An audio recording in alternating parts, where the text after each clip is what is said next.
আসসালামু আলাইকুম। ক্লিপস্টোফেলের 16তম ক্লাসে আপনাদের স্বাগতম। আপনার সাউন্ড শুনতে পাচ্ছেন কিনা আমাকে একটু জানান।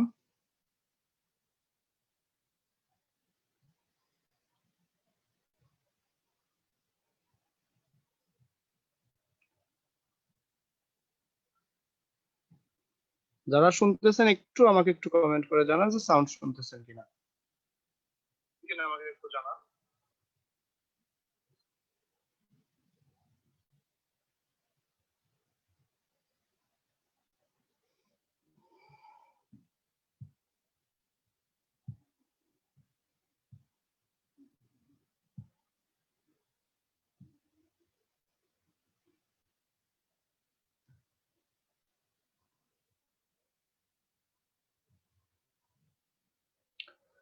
আচ্ছা, আমরা শুরু করতেছি। আজকে আমাদের রুলটা হওয়ার কথা ছিল এখান থেকে উড থেকে আমরা 119 পেজ থেকে একটু দেখে নিই। 123 পেজ থেকে আজকে শুরু করার কথা। এর আগ পর্যন্ত আমরা লাস্ট ক্লাসে করালাম। তাহলে আজকে শুরু হবে উড থেকে। উড হচ্ছে আপনারা এর আগেই জানেন একটা মডেল অক্সিলারি ভার্ব। অক্সিলারি ভার্বের ক্লাসিফিকেশন গুলো আমি বলছিলাম কোশ্চেন ট্যাগ প্যাটার্নে। উড হচ্ছে মডেল অক্সিলারি ভার্ব। উড কি রেফার করে? সাধারণত আমরা জানি মডেল ভার্ব উইল এর পাস্ট হিসেবে আমরা উডকে ব্যবহার করি, তবে আমরা কন্ডিশনাল সেন্টেন্সে উডের ব্যবহারটা অত্যাধিক বেশি। তবে উডের সাথে আবার উড দ্যাট যুক্ত করে আমরা কিন্তু সেন্টেন্স কমপ্লিশনেও ব্যবহার করে থাকি। এবার দেখেন, besides its use in conditional sentences, মানে উড এর ব্যবহারের কথা বলতেছে। আমরা কন্ডিশনাল সেন্টেন্সে উড ব্যবহার ছাড়াও, besides মানে ছাড়াও বা এছাড়াও বোঝায়, অতিরিক্ত কোনো কিছু বোঝায়। তাহলে উড এর ব্যবহার আমরা কন্ডিশনাল ছাড়াও কি হিসেবে ব্যবহার করতে পারি? Would can also mean a past time habit. Present টাইমে উইল যেটা থাকবে সেই উইলটা জাস্ট উইলের পাস্ট হিসেবে হয়ে যাবে। যেমন দেখেন, when David was young past time, he would swim once a day. আমার কথাটা বুঝতে পারছেন মনে হয়। তাহলে উডকে আমরা কন্ডিশনাল সেন্টেন্স ছাড়াও হ্যাবিচুয়াল ফ্যাক্ট বোঝাতে পাস্টের ক্ষেত্রে আমরা ব্যবহার করি। আর এখানে সেন্টেন্সের সাথে প্যারালাল স্ট্রাকচার অনুসারে এখানে পাস্ট আছে, তাহলে উইলটা তখন উড হয়ে যাবে। ওকে, তাহলে এখানে খুব সংক্ষিপ্ত আকারে দেওয়া আছে, আমরা সংক্ষিপ্ত আকারে শেষ করলাম। এবার আসেন ইউজড টু, যাকে আমরা বলি অভ্যস্ত হওয়া। এই ইউজড টু এই ফ্রেজটা আপনাদের খুবই দরকার, খুবই দরকার, কারণ এখানে আপনাদের একটা মিক্সিং হয়ে যায় ইউজড টু এবং বি ইউজড টু অথবা গেট ইউজড টুর সাথে। সেক্ষেত্রে আমরা কি করতে পারি? আমার কথা কি শুনতেছেন? কেউ একজন একটু কমেন্ট করলে আমি বুঝতে পারতাম যে সাউন্ড হচ্ছে।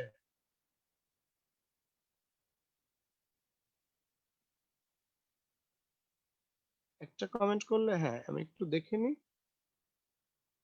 হ্যাঁ, ওয়ালাইকুম আসসালাম। আপনি বলেন তো একটু সাউন্ড পাচ্ছেন মনে হয় তাহলে, না? Okay. In this usage, use to এর ব্যবহারের ক্ষেত্রে, ইন দিস ইউসেজ এর ব্যবহারের ক্ষেত্রে the expression use to mean, expression একই অর্থ প্রকাশ করে কিসের মতো? অ্যাভাব মেনশনড উড এর মতো। তাহলে in this usage the expression use to mean the same as would. Would যেভাবে বোঝায় অভ্যস্ত থাকা, এখানে এখন use to is always in this form. এক্ষেত্রে কিন্তু আপনাকে ইউজ টু, ইউজেস টু বা ইউজ টু এমন নয়, বলছে use to is always in this form এভাবে। It can never be use to, এই যে আমি যে কথাটা বলে আসলাম, এটা কখনো ইউজ টু হতে পারে না অথবা ইউজেস টু হতে পারবে না। এটা হবে ইউজ টু আকারেই বসবে, কোনো চেঞ্জ নাই। এই ফ্রেজটা এটা ফিক্সড ফ্রেজ, এই জন্য এখানে টাইটেলটাও দিয়ে দিল ইউজড টু। নাহলে কিন্তু ইউজ টু দিত পার্সন অনুসারে চেঞ্জ চেঞ্জ করে এমন, নো। তার মানে ইউজড টু রেফার টু, যেহেতু এটাকে পাস্ট বোঝাচ্ছে, কিসের? উড যেরকম হ্যাবিচুয়াল ফ্যাক্টের পাস্ট বোঝায়, এটাও সেম। আচ্ছা, তাহলে এবার আসি it can never be use to. Also there are two grammar rules for use to. এই কথাটা আমি আগে বলছি যে এর আগে যদি একটা গেট ব্যবহার করি অথবা বি ভার্ব ব্যবহার করি তাহলে কিন্তু ভিন্ন হয়ে যাবে। যেমন কি আছে? Notice the difference in meaning as well as in grammar. অর্থানুসারে এবং গ্রামারে আমাদের কি ডিফারেন্সটা আছে ইউজ টু এর, আমরা এবার এটা দেখব। তাহলে আসি আমরা next, subject plus used to plus verb in simple form. তার মানে হচ্ছে সাবজেক্টের পরে যখন আপনি ইউজড টু বসাবেন, ইউজড টু এর পর ভার্বের বেস ফর্ম হবে। কিন্তু আমি যদি আরেকটু যাই, একটু নিচে, সাবজেক্ট প্লাস গেট অথবা বি এরপরে ইউজ টু হয়, ভার্বের কিন্তু বেস ফর্ম হবে না, ভার্বের সাথে আইএনজি যোগ করতে হবে। এই যে পার্থক্য এটার সাথে। তাহলে আমরা প্রথমটা একটা এক্সাম্পল দেখে আসি। when David was young he used to, আগে যে কথাটা ছিল when David was young he would swim, সেই would এর পরিবর্তে used to, same meaning, same কি বোঝাচ্ছে, একদম সেম বোঝাচ্ছে, একই ধরনের, তাই না? এবার যদি আমি ইউজ টু এর আগে এই শব্দ দুইটা অতিরিক্ত ব্যবহার করি, রুলটা সম্পূর্ণ ঘুরে যাবে। ইউজ টু এর পরে verb in base form or present form, কিন্তু গেট ইউজ টু পরে আজীবন আপনাকে, অথবা বি ইউজ টু পরে আজীবন আপনাকে ভার্বের সাথে আইএনজি যোগ করতে হবে। আমি এখানে এটা দেখেন, John is use to swimming everyday, John is use to swimming everyday, is use to, এই ইজ আছে কিন্তু, অর্থাৎ ইজ মানে বি, তাহলে বি ইউজ টু আর কি, অর্থাৎ জন ইজ ইউজ টু, তখন সুইমিং হবে। আমি ইজটা বাদ দিলাম, জন ইউজ টু সুইম এভরিডে, তখন কিন্তু এখানে আর সুইমিং হতো না যদি আমি ইজটা না দিতাম। তাহলে John is use to swimming everyday, এটা কি রিপ্রেজেন্ট করে বা কি রেফার করে, he is accustom to, accustom to. তাহলে আপনি এখানে আরেকটা জিনিস মাথায় রাখতে পারেন, গেট ইউজ টুর সাথে আরেকটা বিষয়, অ্যাকাস্টম টু যদি হয়, তার আগে যদি বি ভার্ব হয়, অ্যাকাস্টম টু তার সাথে কিন্তু ভার্বের সাথে আইএনজি হয়, দেখছেন? Okay, John got use to swimming, একই রকম ইজ এর জায়গায় আমি গট ব্যবহার করলাম, he became accustom to swimming everyday. Same ভাবে আশা করি যে ইউজ টু ডিফারেন্সটা বুঝতে পারবেন, পরীক্ষা আসলে ভেরিয়েশনটা, এক্সেপশনাল রুলটা কাজে লাগাইতে পারবেন। তাহলে use to plus verb in present form, get use to or be use to, verb এর সাথে ING. Note, be use to, be use to, be use to means to be accustom to. তাহলে আপনার be use টুর পরিবর্তে যদি to be মানে be accustom to থাকে একই, অথবা get use to means to become accustom to, ঠিক আছে? আচ্ছা, এবার আসেন, the program director use to right, কিন্তু যদি আমি লিখতাম গেট অথবা গট ইউজ টু, রাইটিং হয়ে যেত। কি বলছে, past time habit, George is use to eating, is use to মানে বি আছে, তাহলে is accustom to, we got use to cooking, Mary was use to driving, the government use to restrict, the man is use to reading. আশা করি use to, get use to, be use to পার্থক্য দিয়ে আপনারা exercise করতে পারবেন। এবার চলে আসেন উড রাদার। উড রাদার আমরা ব্যবহার করি প্রেফারেন্সের ক্ষেত্রে, এক্ষেত্রে আরো অনেকগুলা আছে, সেম ভাবে কাজ করে। Had better, had rather, would better, would rather, তার ভিতরে উড রাদারটা প্রেফারেন্সের ক্ষেত্রে। Would rather means the same as prefer, কিন্তু পার্থক্য আছে। প্রেফারের ক্ষেত্রে আমরা শুধু ভার্ব না, সরাসরি আই প্রেফার মিল্ক টু টি, এই যে তখন সরাসরি নাউন বসাইতে পারি, আবার ভার্বও বসাইতে পারি, কিন্তু would rather এর পরে নাউন বসানো যাবে না। আচ্ছা, আমি একটু পড়ি তাহলে ক্লিয়ার হয়ে যাবে। would rather means the same as prefer except that the grammar is different, grammar কিন্তু ভিন্ন। কেমন, would rather must be followed by a verb, would rather এর পরে অবশ্যই একটা ভার্ব হবে, but prefer may or may not be followed by a verb, prefer কখনো verb দ্বারা ভার্বকে ফলো করতে পারে, এরপরে ভার্ব তাকে অনুসরণ করতে পারে, নাও করতে পারে। John would rather drink Coca Cola than orange juice, কিন্তু আমি যখন জন প্রেফার্স দিলাম তখন আর ড্রিঙ্ক থাকলো না, ড্রিঙ্কিং হয়ে গেল। আমি চাইলে ড্রিঙ্ক দিতেও পারি, জন প্রেফার টু ড্রিঙ্ক, এখানে John prefer to drink than drink Coca Cola than orange juice, তাও হতে পারে, কিন্তু আমি সেখানে ওই যে মে অর মে নট দুটোই হতে পারে। তাহলে John prefers drinking Coca Cola to drinking orange juice. এবার প্রেফারের সাথে কিন্তু আমি দেন বসাই না, উড রাদার সাথে দেন বসাই, কিন্তু প্রেফারের সাথে হয় টু, এইটুক মাথায় রাখতে হবে। যেমন দেখেন এই সেন্টেন্সটা প্রেফারের সাথে নাউন দিয়ে করছে, নাউন বলতে ভার্বের সাথে আইএনজি দিয়ে করতে পারে, সেটা সরাসরি ভার্ব দ্বারা ফলো না করতে। এখানে John prefers Coca Cola to orange juice, যেটা বললাম, তার মানে আপনার ভার্ব দিয়ে হতে পারে, আবার ভার্বের সাথে আইএনজি অথবা কোনো নাউন দিয়ে হতে পারে, কিন্তু কিন্তু উড রাদার অবশ্যই সবসময় ভার্বের অনুসরণ করবে। নোট, নোটটা কি, দেখি নোটটা কি, নোট কি বলতেছে, would rather is followed by দেন।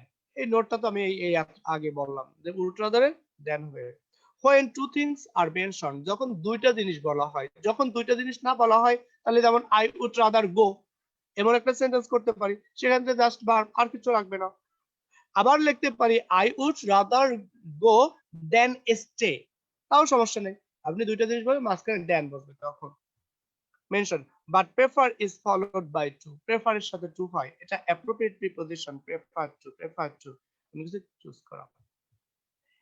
এরপরে আসি একটু নিচে, there are different rules for would rather depending on the number of subject and the meaning of the sentence, সেন্টেন্সের সাবজেক্ট এবং মিনিং অনুসারে would rather এর আরো ব্যবহার আছে।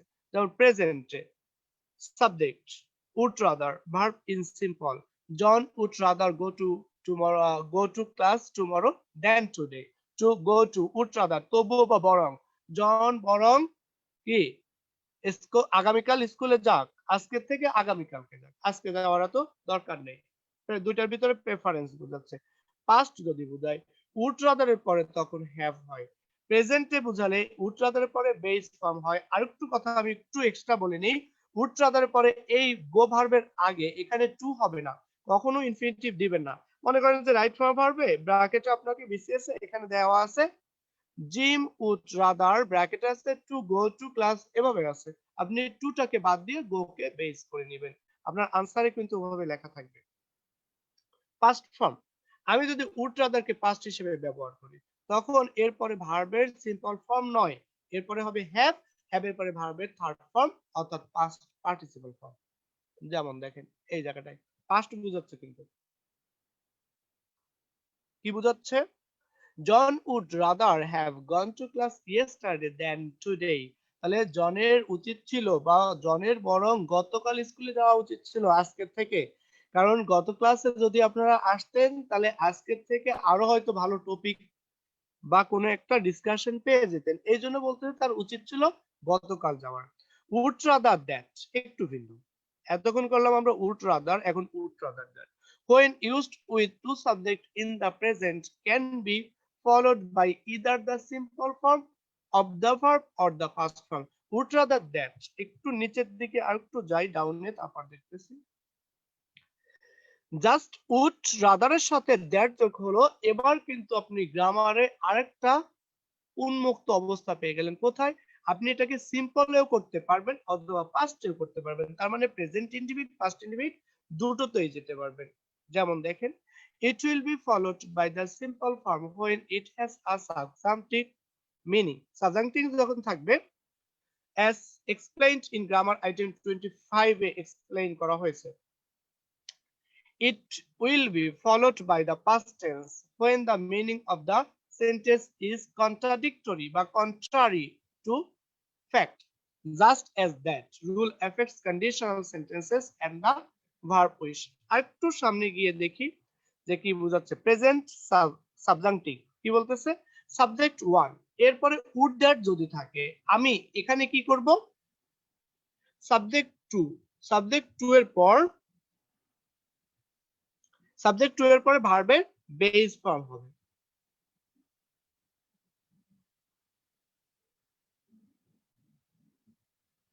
কোথায়, তাহলে আমি যদি প্রেজেন্ট সাবজাংটিভ মানে সংযোজক, প্রেজেন্টের সাথে সংযোজক, তাহলে এখানে কিন্তু দুই পাশে আপনাকে একটা প্যারালাল স্ট্রাকচারের মতো, প্যারালাল স্ট্রাকচার আপনাদের আমি করাবো 223 নাম্বার পেজে গিয়ে, অনেক দেরি আছে, এটা খুবই ইম্পর্টেন্ট একটা পার্ট। তাহলে আমার দুই দিকে খেয়াল রাখতে হবে, কি সাবজেক্ট উড রাদার, আবার একটা সাবজেক্ট, তাহলে এরপরে ভার্বের বেস ফর্ম, যেমন I would rather that you call me tomorrow, I would rather that you call me tomorrow. অথবা যদি হয় we would rather that he take his, তাহলে দেখেন এখানে কিন্তু আমি হি টেক্স কিন্তু হয়নি, হি কিন্তু টেক হয়েছে, এইখানে কিন্তু একটু ব্যতিক্রম, হি টেক অর্থাৎ ভার্ব ইন সিম্পল ফর্ম, এক্ষেত্রে সাবজেক্ট যাই হোক না কেন আপনি চেঞ্জ করবেন না। Present contrary to fact, contrary, তাহলে এক্ষেত্রে কন্ট্রারি বলতে অপোজিট ইন মিনিং, সেক্ষেত্রে কি হবে, verb in simple past tense, just এই জায়গাটা একটু আসি, Henry would rather that his girlfriend worked, past বোঝাচ্ছে কিন্তু in the same department as he does, তাহলে সে এখন এটাকে কি বোঝাচ্ছে present contrary to fact, contrary contrary বলতে কোনো কিছুর সাথে বিপরীতমূলক তুলনা। এখন যে সে যেখানে কাজ করতেছে তার মানে তার গার্লফ্রেন্ড একসময় কাজ করতে এখন করে না এমন, অথবা নাও করতেও পারে দেখি। Henry would rather that his girlfriend worked in the same department as he does. His girlfriend doesn't work in the same department. এখন খেয়াল করেন, হ্যাঁ যেটা বলতেছি যে এখানে আমি এই ইয়াটা পড়ার পর কিন্তু ক্লিয়ার হয়ে গেলেন কি his girlfriend doesn't work in the set, সে কিন্তু এখন কাজ করতেছে না, একসময় হয়তোবা করতো। তাহলে Henry would rather that his girlfriend worked, past form, এখানে হেনরি এবার প্রেজেন্ট ফর্মে। Jane would rather that it were winter, ইটের পরে যদি বিভাগ থাকে তাহলে ওয়ার হয়, আমরা আগে পড়ে আসছি। ইট ইজ নট উইন্টার নাও, একসময় উইন্টার ছিল কিন্তু এখন সেটা উইন্টার নয়, ওয়ার। আবার দেখেন the following rules applies to would rather when there are two subjects, দুইটা সাবজেক্ট যদি থাকে এক্ষেত্রে উড রাদার কিভাবে বসে, and the past time যদি and the time is past মানে past time বোঝায়। in this case the meaning must always be contrary to fact, কি বোঝাচ্ছে Jim would rather that Jill had gone to class yesterday, তাহলে কি বোঝাচ্ছে following যে রুলসটা এটা বোঝাচ্ছে পাস্ট টাইম অথবা টাইম ইজ পাস্ট, অলরেডি অতীত হয়ে গেছে। তাহলে এক্ষেত্রে কি করব, জিম এখানে দেখেন Jill didn't go to class yesterday কিন্তু সে ক্লাসে যায়নি, তাহলে কি বলা হচ্ছে Jim would rather that Jill had gone to, তাই না? জিম কি বলতেছে, জিম উড রাদার দ্যাট কি করতেছে এখানে তার সম্বন্ধে বলতেছে দ্যাট যে Jill had gone to class yesterday, জিলের জিম বলতেছে যে জিলের গতকাল স্কুলে যাওয়া উচিত ছিল কিন্তু সে যায়নি, বরং যাওয়া দরকার ছিল কিন্তু যায়নি। Notice how each of the following sentences become negative, প্রত্যেকটা সেন্টেন্স কিভাবে নেগেটিভ হয়ে যায়। নাও এবার দেখেন কিভাবে আমি নেগেটিভ করব, এই সেন্টেন্সটাকে নেগেটিভ করলে আমি কি কি অ্যাড করতে পারবো। when there is only one subject, একমাত্র সাবজেক্ট যদি থাকে, and when you have a present subjunctive যদি থাকে, সংযোজক যদি ইয়া থাকে প্রেজেন্টে থাকে ক্রিয়াটা, সংযোজক ক্রিয়া যদি প্রেজেন্টে থাকে সিম্পলি নট বসাবেন আপনি। জন একজন, দেখেন আর কোনো সাবজেক্ট কিন্তু নাই, জন কি হয়ে গেল would rather not go to class, would rather যেহেতু একটা সাবজেক্ট, আমি দেখবো দুইটা সাবজেক্ট যদি হয় তখন আমি কোন জায়গায় বসাবো। পরেরটায় যাই, জন উড রাদার নট হ্যাভ, তাহলে এখানেও একটা সাবজেক্ট জন কিন্তু জন এবং ইউ কয়টা সাবজেক্ট, দুইটা। এক্ষেত্রে আমরা ইউর পরে যে ভার্বটা আছে ভার্বের আগে বসাবো John would rather that you not call me tomorrow. For present and past contradictory or contrary to fact sentences use didn't, past বোঝালে তাহলে আমাকে আপনি যদি এটা পাস্ট করেন তাহলে তো নট কল আর লিখতে পারবেন না, ডিডন্ট কল লিখতে হবে। ডিডন্ট, এই ডিডন্টটা আবার হচ্ছে কন্ট্রাকশন ফর্মে ডিড প্লাস নট কে, verb in simple and hadn't verb in past participle form, অর্থাৎ এটা হবে সিম্পল পাস্ট আর একটা হবে পাস্ট পার্টিসিপল ফর্মে। যদি না বুঝেন আমাকে বলবেন। হেনরি উড, এই জায়গাটা দেখি, Henry would rather that his girlfriend didn't work in the same department as he does, তাহলে নেগেটিভ করার জন্য আমি ডিডন্ট ওয়ার্ক লিখছি। আগের সেন্টেন্সটায় হিজ গার্লফ্রেন্ড ওয়ার্কড ছিল, she doesn't work in the same department, same ডিপার্টমেন্টে সে কাজ করতেছে না। আবার দেখেন John would rather that Jill hadn't মানে হ্যাড নট আর কি হ্যাডন্ট লিখতে পারে, হ্যাড নট লিখতে পারে। আগে ছিল কি জাস্ট, এখানে ছিল হ্যাভ গন ইয়াতে অর্থাৎ থার্ড ফর্মে। তাহলে এবার আপনি যদি এটাকে হ্যাড গন হতো নেগেটিভ করতে হ্যাড অন গন বা হ্যাড নট গন। এবার এই জায়গাটাকে খেয়াল করেন আরো উড রাদার দিয়ে গিয়েছে, জর্জ একই subject would rather stay home tonight, we would rather that you call অর্থাৎ প্রেজেন্ট সাবজাংটিভ। এরপরে আসেন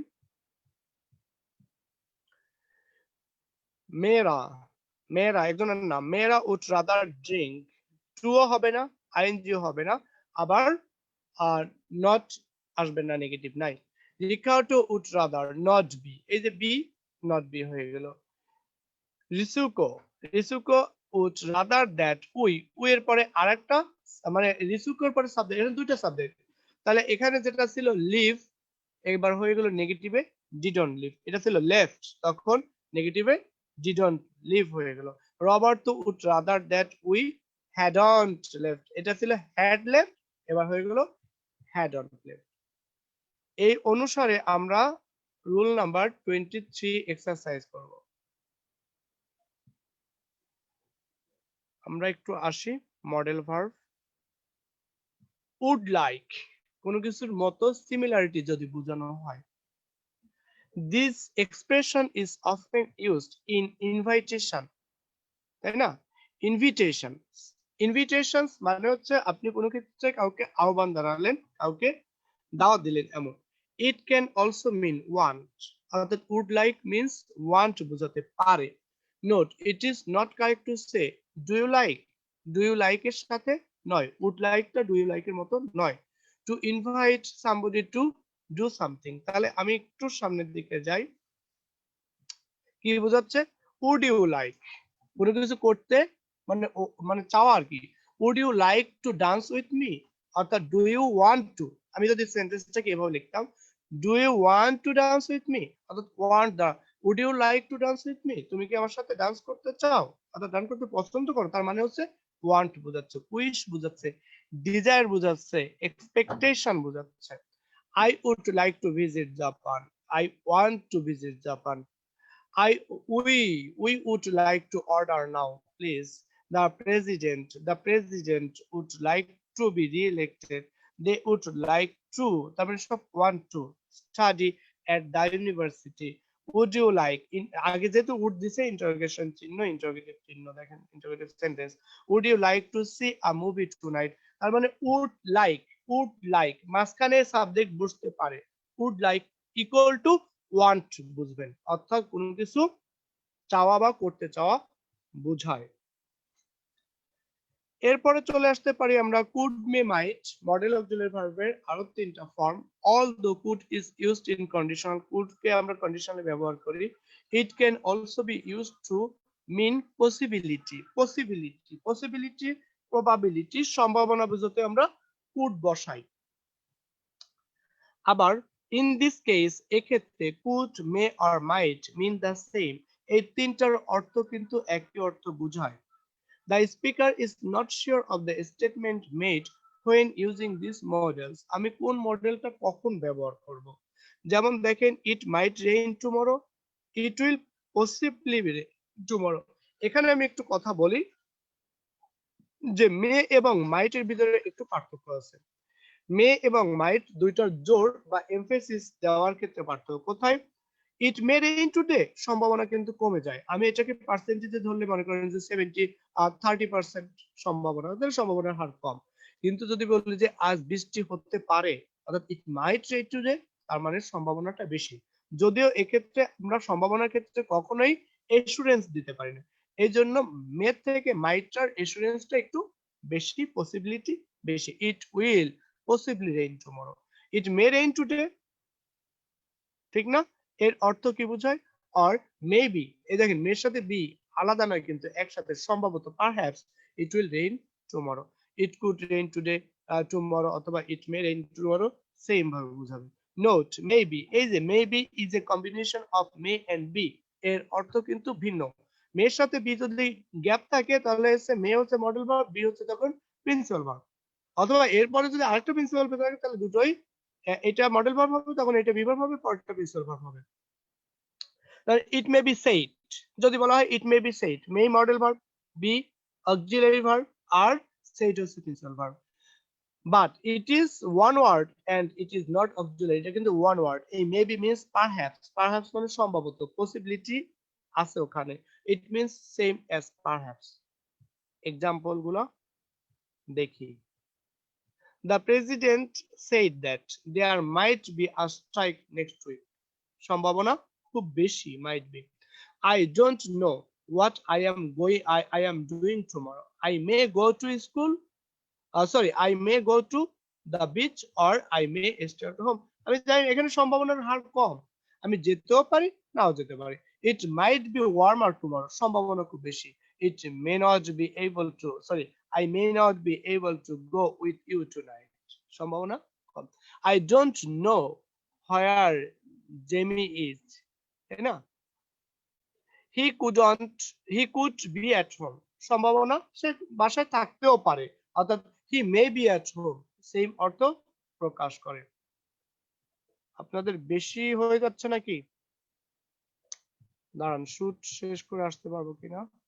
মাস্ট আছে, হ্যাভ টু আছে, মডেল প্লাস পারফেক্ট আছে, কুড বি মাইট আছে।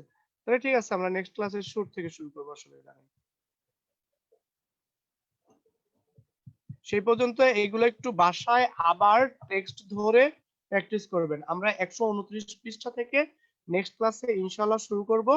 আর এখন চেষ্টা করতেছি আপনাদের রেগুলার মোটামুটি একটা ক্লাস দেওয়ার জন্য, যাতে টোফেলটা তাড়াতাড়ি আপনারা 41 বিসিএস এর আগে শেষ করতে পারেন ইনশাআল্লাহ। ঠিক আছে, তাহলে আসসালামু আলাইকুম, আজকে এ পর্যন্ত। টিল দেন, আল্লাহ হাফেজ।